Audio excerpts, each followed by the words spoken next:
बोलिए श्री सतगुरुदेव भगवान की जय। सच्चे दरबार की जय। आशु पिता भगवान की जय। गुरु प्यारे साधकों, आज मैं अनुभव जो आप सबके लिए लेकर आई हूँ वह एक गुरु महाराज जी के बहुत ही समीप स्वामी जी का है। शायद आप सभी उन्हें जानते भी हैं, स्वामी विश्वानंद जी। जी हाँ, आज मैं आप सबके लिए विश्वानंद जी का एक अनुभव लेकर आई हूँ, जो कि है दिव्य शांति महोत्सव का। तो चलिए स्टार्ट करते हैं इस अनुभव को। और यह जो अनुभव प्रकाशित है ना, यह जनवरी माह की अखंड ज्ञान का अनुभव प्रकाशित है, क्योंकि दिव्य शांति महोत्सव 2010 में हुआ था और जनवरी माह की अखंड ज्ञान में उसके अनुभव लिखे गए थे। तो चलिए श्रवण करते हैं बिना किसी देरी के। स्वामी भैया कहते हैं कि एक दिन मैं सुबह सुबह गुरु महाराज जी के पास गया।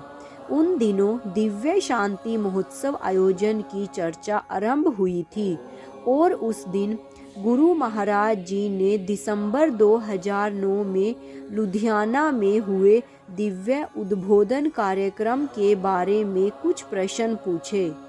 फिर महाराज जी ने पूछा, अब इस कार्यक्रम में किस स्तर की व्यवस्था करनी होगी।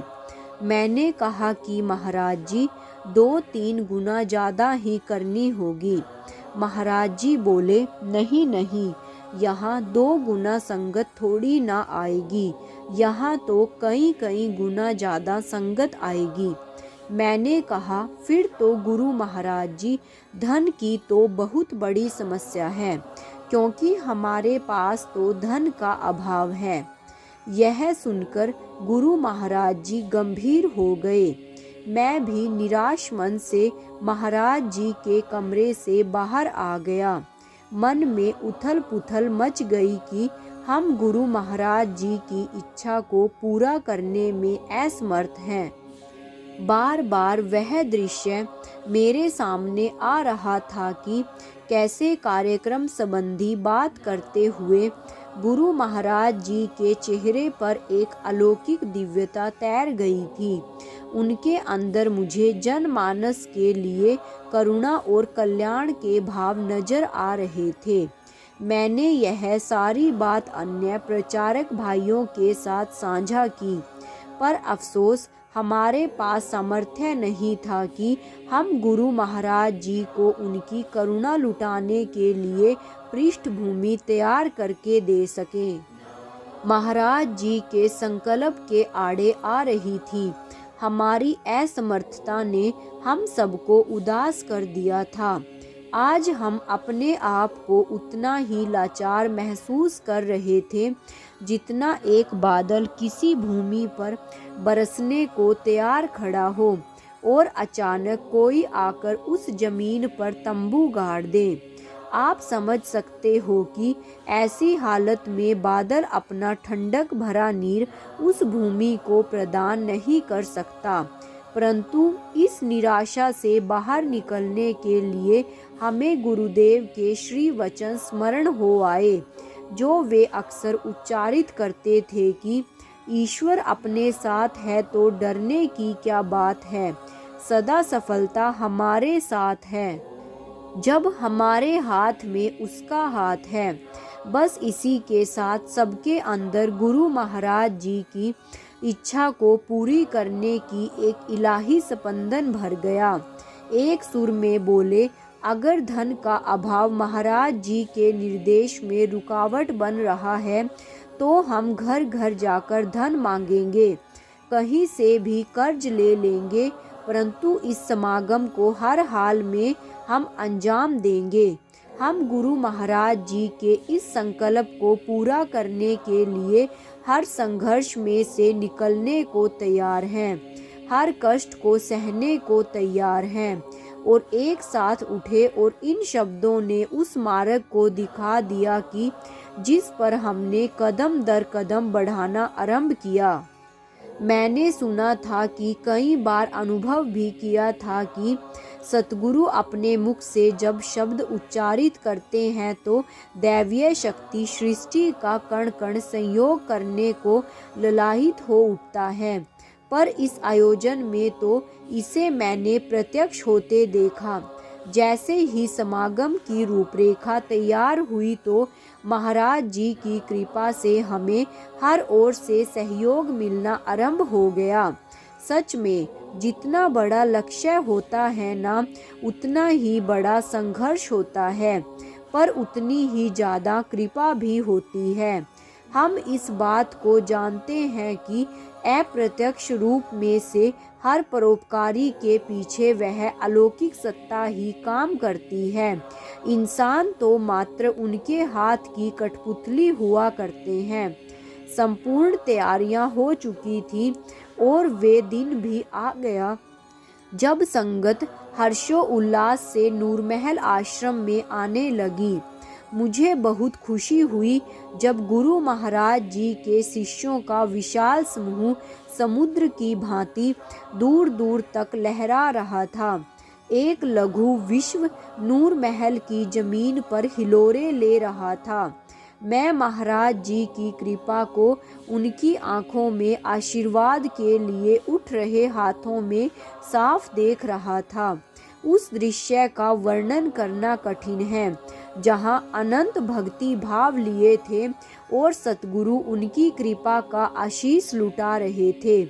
मुझे उस समय ने वचन स्मरण हो आए जब एक बार गुरु महाराज जी ने अपने शिष्यों को समझाते हुए कहे थे, यदि गुरुदेव की शरणागत रहोगे तो जीवन में उनकी लीलाओं का आनंद लोगे और जीवन उपरांत बैकुंठ धाम में मिलेगा। परंतु यह सतगुरु की असीम महिमा थी कि मैं वैकुंठ को इस पंडाल में ही जीवंत रूप से देख रहा था। पंडाल नहीं, युग परिवर्तन का मंगल कलश लग रहा था और इस मंगल कलश की विशालता का वर्णन करने के लिए आपको बताना चाहूँगा कि कार्यक्रम में दिल्ली का जाना माना साउंड सिस्टम बाहर से किराए पर मंगवाया गया था। जो व्यक्ति साउंड लेकर आया था ना, वह कार्यक्रम के मंच का निरीक्षण कर रहा था। कहाँ क्या लगाना है, कैसे करना है। तब हम लोगों ने उससे पूछा कि भैया, वैसे तो आप कार्यक्रम करते हैं, आपका इतना अनुभव है, पर यह बहुत बड़ा कार्यक्रम है और साउंड में कोई दिक्कत नहीं आनी चाहिए। तो वह बोले कि मैंने कई बड़े बड़े कलाकारों के लिए कार्यक्रम किए हैं, यह भी हो जाएगा।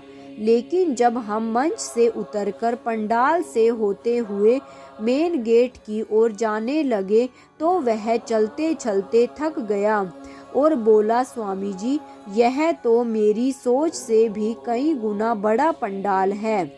इतना बड़ा आयोजन मैंने आज तक नहीं देखा।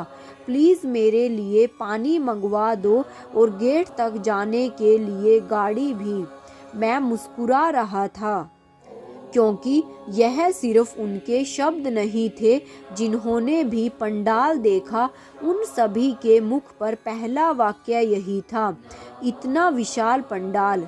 जी हाँ, मेरी नज़र में दिव्य शांति महोत्सव एक भावना प्रधान कार्यक्रम था। मैंने यह अनुभव किया कि सच्ची भावना के आगे पत्थर पिघल जाते हैं और सागर सूख जाते हैं, एक मरुस्थल शीतल हो जाते हैं।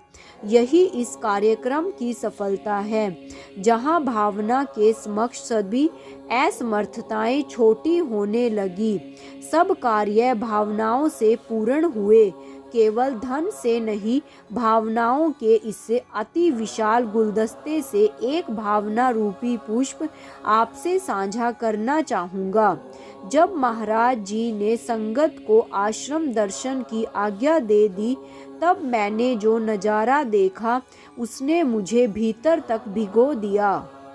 एक बुजुर्ग माता जो मेरे पास खड़ी थी, बड़ी प्यारी नज़र से गुरु महाराज जी के कक्ष की ओर देखते हुए बोली, बेटा, महाराज जी का कमरा वही है ना?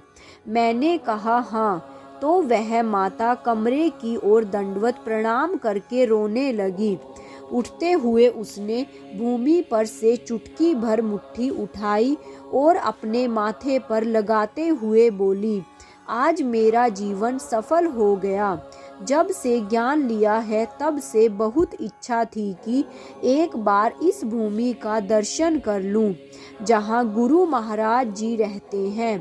अब न जाने कितनी उम्र शेष है, कौन जाने इस प्रकार का कार्यक्रम फिर देखने को मिले या ना मिले। इन भावनाओं को समेटना बड़ा कठिन है। यह आयोजन इतना प्रत्यक्ष उदाहरण है कि हर महान कार्यक्रम के लिए सिर्फ संस्थानों की ही नहीं, उनसे अधिक भावनाओं की भी आवश्यकता होती है, और शिष्यों में भावनाओं का अभाव कभी नहीं होता। गुरु प्यारे साधकों, कितना प्यारा और दिव्य अनुभव था यह। जैसे दिव्य शांति महोत्सव था कि वैसे ही हम इसको एक दिव्य अनुभव, एक अलौकिक अनुभव इसको हम कह सकते हैं, क्योंकि गुरु कृपा बेशक यहाँ पर एक धन के अभाव से महाराज जी मायूस हो गए थे, लेकिन फिर भी कहते हैं ना कि गुरु कृपा अपने शिष्य के लिए काम करती है, प्रत्यक्ष या अप्रत्यक्ष रूप से। तो यहाँ गुरु महाराज जी की अप्रत्यक्ष कृपा ने ही काम किया। स्वामी भैया ने बताया कि जब हम धन इकट्ठा करने के लिए निकले, जब संस्थानों का हमारे पास अभाव था, तो लोगों ने बढ़ चढ़कर सहयोग किया। जितना हमने सोचा भी नहीं, उससे भी ज़्यादा लोगों ने सहयोग किया, और इतना बड़ा आयोजन आज तक नहीं हुआ था इस मिशन के अंदर जितना बड़ा यह प्रोग्राम हुआ था। यह आप सभी जानते हैं कि दिव्य शांति महोत्सव कितना बड़ा प्रोग्राम रहा था। काफ़ी संगत ने वहां पर एंट्री की और काफ़ी दिव्य अनुभवों से ओतप्रोत हुए। हम वहां पर गुरु महाराज जी के वचनों को श्रवण किया, गुरु महाराज जी की कृपा को अनुभव किया, और साथ में देखा कि दिव्य ज्योति जागृति संस्थान परिवार कितना बड़ा हो चुका है, और महाराज जी की कृपा से दिन दुगनी रात चौगनी तरक्की भी कर रहा है। बस हमें भी अपने गुरु पर ऐसी ही आस्था, ऐसा ही विश्वास रखना चाहिए और अपने गुरु से जुड़ना चाहिए। इन्हीं सब वचनों के साथ मैं अपनी वाणी को यहीं पर विराम देती हूँ। मिलते हैं कल एक नए दिव्य और प्रेरणादायक अनुभव के साथ। तब तक के लिए जय महाराज जी की, जय श्री राम। ओम श्री आशुतोषाय नमः।